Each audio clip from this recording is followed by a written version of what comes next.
အားလုံးပဲမင်္ဂလာပါကိုရဲမရှင်မကြိုဆိုပါရစေဒီဗီဒီယိုလေးမှာတော့9 ဖောင်လေးကိုအသုံးပြုပြီးတော့နခဲတဲ့ပါနာရီမာဆန်မလုပ်လို့မရပါဘူးဆိုတော့ပတ်တန်လေးကိုပြောပြပေးတော့မှာဖြစ်ပါတယ်အဲ့တော့အရင်ဦးဆုံးအနေနဲ့ပြောချင်တဲ့ verb ကလေးကို9 ဖောင်လေးပြောင်းတက်ရမှာဖြစ်ပါတယ်9 ဖောင်လေးပြောင်းတက်ပြီဆိုတာနဲ့အဲ့ဒီ9 ဖောင်ကို9နဲ့တိုက်ရိုက်တွဲကတ်တာမဟုတ်ဘဲနဲ့နာခဲတဲ့ပါနာရီမာဆန်ဆိုရဲမလုပ်ရင်တော့မရပါဘူးဆိုတဲ့အဓိပ္ပာယ်မျိုးနဲ့အသုံးပြုမှာဖြစ်ပါတယ်။ဥပမာအဖြစ်ပြောမယ်ဆိုလို့ရှိရင်နာမည်မရေးလို့မရပါဘူး။နာမည်မရေးလို့မရပါဘူးဆိုရင်နာမည်ကိုခခနာခဲတဲ့ပါနာရီမဆန်နာမည်မရေးလို့မရပါဘူး။နောက်တစ်ခုကဆေးကိုတော့မတောက်လို့မရပါဘူး။ဆေးမတောက်လို့မဖြစ်ပါဘူးဆိုတဲ့အဓိပ္ပာယ်ကိုပြောတဲ့အခါမှာခဆူရီကိုနိုမာနာခဲတဲ့ပါနာရီမဆန်ဆေးကိုတော့မတောက်လို့မရပါဘူး။နောက်တစ်ခုက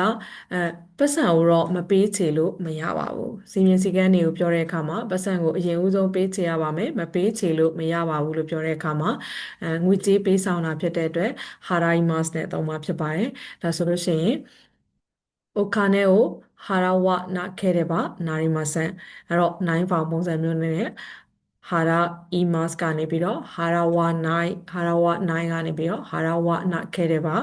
နာရီမဆန်ဆိုပြီးတော့အခါကြတော့မှသုံးပေးရမှာဖြစ်ပါတယ်ဒါကြောင့်မလုံလို့မရပါဘူးလို့ပြောချင်တဲ့အခါမှာကျောင်းသူကျောင်းသားတွေအနေနဲ့နာခဲတယ်ပါနာရီမဆန်ဆိုတဲ့အသုံးလေးကိုမှတ်ထားပြီးတော့ဒီစကားလုံးလေးဒီ9ဖောင်ကလာတာဖြစ်တဲ့အတွက်နာခဲတယ်ပါရဲ့ရှေ့မှာ9ဖောင်ပုံစံမျိုးလေးနဲ့အသုံးပြုလိုက်ရုံနဲ့အလွယ်တကူအသုံးပြုနိုင်မှာဖြစ်ပါတယ်အားလုံးကျေးဇူးတင်ပါတယ်